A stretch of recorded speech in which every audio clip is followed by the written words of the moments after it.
Hey, this is Darren from Property Prosperity. Today I thought I'd have a bit of a chat about, well, actually following on from a previous video I'd done where I was comparing investing in property to investing in shares. And during that conversation I was sort of interchanging between investing in shares and investing in super. And I was essentially saying that putting your money into super is essentially the same as putting in shares, because when you put your money into super, they can indirectly try and invest in property, or but in reality they're really just investing in shares and investing in businesses as such. So what super is slightly different to directly investing in shares, hey Isaac, thanks for joining, is that when you invest in super, you've sort of got another layer of governance or management, or another layer of people in the middle there that are essentially, the more people involved in the process, the more people it's going to cost you money at the end of the day. So you've got another layer of people there helping you through investing in your super.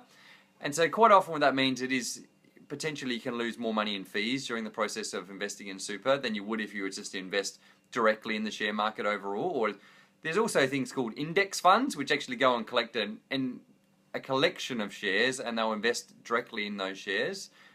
Similar to the way a super fund works, a super fund actually goes and invests in a collection of shares, but it's managed by the super fund, and the super fund then can buy and sell shares depending on what they want to do, essentially. So you do have a bit more active involvement from the actual super fund themselves, and obviously that's why they charge you a fee for that. The thing to understand, the fee they charge you is actually based on a percentage of how much you invest. So in reality, they obviously, the more you earn, the more money they've got to charge you upon, but at the end of the day, they get paid regardless. So they're not getting a percentage based on your profit.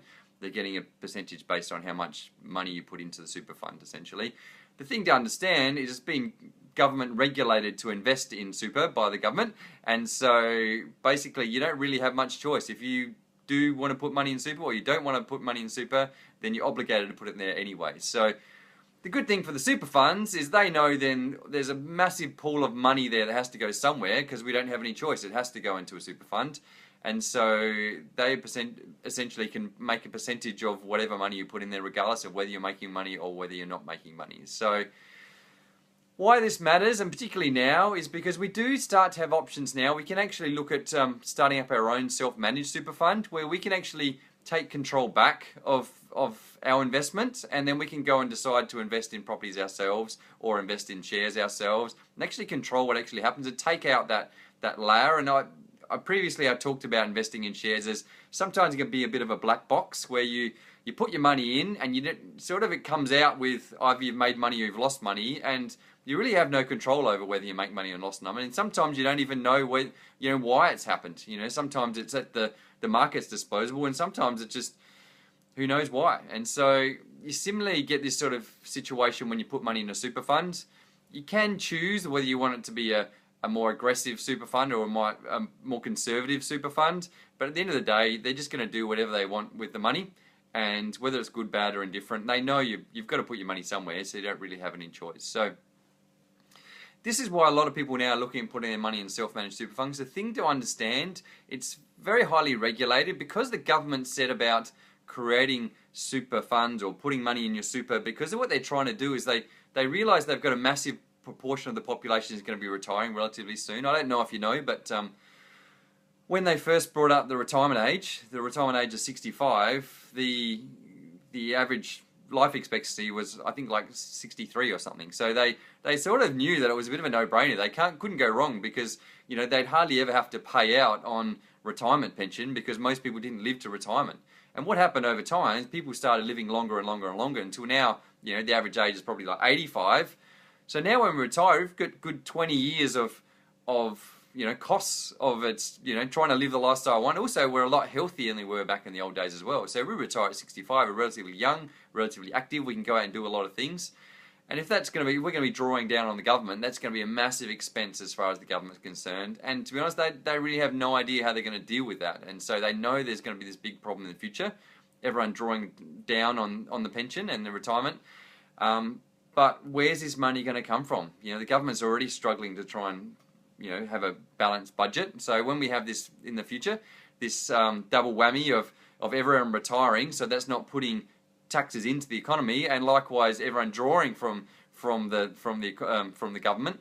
And so that means there's going to be less money coming in and more money going out, and they know they're in a bit of strife, essentially. So they're looking at ways of trying to deal with it, and one of the ways is to try and get people to put more money aside for super. That was the original logic behind getting people to put money in super, but what happened along the way is people with lots of money, they realised it was an opportunity for them to try and save money on their tax. And so, because the government wanted to give people an incentive to put money into super and put money away, the thing is, because there was this, tax incentive to try and put money in super, it was generally the wealthiest people, the people that least needed to put money away, that were putting money into their super because they were finding they were getting all these tax benefits. And initially, because this was something they relatively recently decided they really wanted to get as many people as possible putting money into super, they made those tax benefits really appealing. And so they got to a point where it was almost, you'd be crazy not to put as much money as you possibly can into super, particularly if you're a wealthy individual, because you were saving so much more than if you were paying at the highest tax rate, essentially. So there was huge amounts of particularly really wealthy people putting money into super. The thing is, though, for your average Joe, they were essentially getting forced to put their money in super when they probably needed money just to live their day-to-day lives, essentially, because they were struggling to pay their bills day to day, let alone trying to plan for their retirement. And so the issue with that become this unequal playing field is the tax benefits, which were meant to be geared towards trying to get people that didn't have a lot of money to put money into super, were all going towards the really wealthy people because they were minimizing their tax. And again, this means less money into the system, into the government, essentially, and more money out because they're not paying as much tax as they otherwise would. And likewise, the poor people weren't really benefiting because they had limited amount of funds to be able to put into their super anyway. So really, most of their interest or most of their returns from their investments were getting eaten up by fees and charges. And because essentially you can imagine, as the super funds realised that people are forced to put their money in there, they could almost charge whatever they want to a degree, as long as they all charge it equally. And then people just going to have to deal with it. And a lot of people don't even really pay much attention to their super funds anyway. So they had this opportunity to make a huge amount of money. Obviously, the super funds were making huge amounts of money. The really wealthy people were really loving it because they were getting all these taxation benefits. But the poorer people, they weren't really getting a lot of benefit. And to be honest, when they get to retirement age, if they had $20, $40, or $50 or $100,000 put away for retirement, it wasn't really going to make that big of a deal when they get to retirement age, because they talk about if you're planning for retirement age, you're meant to have around about 70% of your pre-retirement income. So let's say when you go to retire, you're on 100 grand a year. You're meant to have 70% of that. So you're meant to have 70 grand per year, and you're meant to have that every year in your retirement. So if you're going to live for another, 20 years, you need 70 grand a year times by 20 years, and you need $1.4 million saved away. And for most people, when they put some money aside in their super, they're lucky to have 100 grand or 150 grand or 50 grand, to be honest. So you can sort of see, regardless of this whole super thing, for your average Joe, it's probably not really going to help them out. But for the really wealthy people, it's going to work out awesome. They can minimize their tax, they can put money aside for the future, and then likewise, they still have money left over to invest in other assets such as shares and property and a whole pile of other options. So, and the interesting thing for this, last time I had a video, I was talking about property versus shares. One of the Josephine, she was watching the video, and she pointed out the situation where she put money aside in super for many years, and essentially they'd saved up about 35 grand in super, and they'd made no money in interest. It'd all gone in fees. And so what they decided to do was pull that money out and set up their own superannuation fund, and then be able to invest it in property. And so what they did is they pulled it out, put it into property, and that same property they invested in, that money they used that had from the shares, they were able to make some capital gains. They eventually, over the years, they made $200,000 in capital gains from that $30,000 investment in property. And the reason they could do that is because you can leverage, you can borrow money against the cash you had to be able to essentially amplify the amount of money she saved up, so that when she had any capital gains, it would be, double or triple or 5 times what they actually invested or more sometimes, if you're particularly over time. Whereas when you're putting money in super, you can't borrow what's called leveraging, you can't borrow against the money you put in super to be able to reinvest in more shares. If you think it's such a good investment to invest in shares into super, then you should, in reality, you probably should borrow more money, invest in more into super. But because you can't really control the process, and because it's not considered a really secure investment, banks won't actually let you borrow money to invest in shares, or definitely won't let you borrow money to put into super. And so, yeah, if you want to invest in property, the banks will lend you up to 80%, 90%, even more to invest in property. That's because the banks see it as a relatively low risk investment, and so you can put in 10% of the value of the property. Let's just say it's a $400,000 property. You can put in $40,000, and then you can, potentially, let's say the property over the course of a couple of years, the property went from $400,000 up to $500,000. You've just made $100,000 by kicking in $40,000 up front. So you made 2.5 times your money just within the sake of a few years. When they talk about property doubling every 10 years, they're talking about property going up by about, on average, about 7% over time. And so if it doubles every 10 years, you put a $400,000 property you bought with $40,000 investment, and it's doubled in value, it's gone up to $800,000, then essentially you've made 200% on your money. So you look at that compared to putting your money in super, it's just so, the returns and the potential returns and the potential gains as an investment strategy is so much lower in super than it would be if you went to put your money into property. Not purely because of the returns, but also because of the fact you can leverage into property where you can't leverage into shares. And so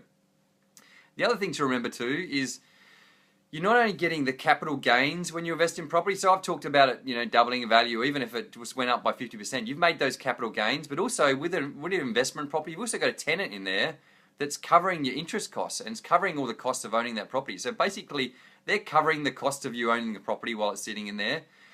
And then you're going to get these capital gains on top, and then on top of that, as rents improve, then suddenly it's going to start putting money into your property, and so you're going to start earning what they call positive cash flow. So that means it's actually putting money into your pocket. So over the course of that 5 to 10 years or 20 years or so, suddenly that investment in the property is going to put money in your pocket. Then you're going to get the capital gains on top of that. So you've got an investment that's returning you money as well as capital gains. And so you can see how over time, if you bought 1, 2, 4, 5, 10 properties, let's say you've got 10 properties and they're all putting money in your, even if it's $400 a week, times by 10 property, that's $4,000 a week you're putting in your pocket. So you can imagine as an investment strategy, how that would set yourself up for retirement. On top of that, you've also got the value of the property sitting in there. So if you don't even need to pull any money out of the property. You can just live off the rental returns, and then when you pass on, you can then sell those properties and share it off to your family, and you're setting yourself up for the future, but also you're setting your family up for the future as well. So you can see that compared to putting your money into super, it's basically just going to sit there. It's almost forced retirement. The issue is, are you really going to get the returns than you would get if you could put it into investing directly yourself, and to make sure you're going to get the best return you possibly can. So hi guys, hopefully that's all made sense, and thanks for all the likes, I really appreciate it, and thanks John for joining, I'm glad you agree, and thanks Rick, I'm glad you, it all seemed to make sense, and if it's made sense to you, then click on the like button, and if you think that someone out there is trying to put their money away in super and they're not really sure whether this is the best thing to do, then perhaps you want to share this, and hopefully they'll get some really useful information out of it, because I worry sometimes that people just assume that everything will be okay in retirement. But if you really think about it, if you're just putting your money away in super, whether it's actually going to set yourself up for retirement, then I think you maybe really need to do your numbers and really think if this is the best thing for you. So if you've liked what I had to say, then that's great. I really appreciate it. And if you want to share it, I really appreciate that too. And if you've got something you want to comment, or you've had a situation in the past where you put some money away in super and maybe haven't got what you expected out of it, or likewise, put some money into property and you've had a good, really good return, I'd be really interested to see how it worked out for you. So, or if you've got something you would like me to talk about in a future episode, then put a comment in the comment box and I'm happy to chat about it. Thanks guys, and I look forward to talking to you next time. Bye.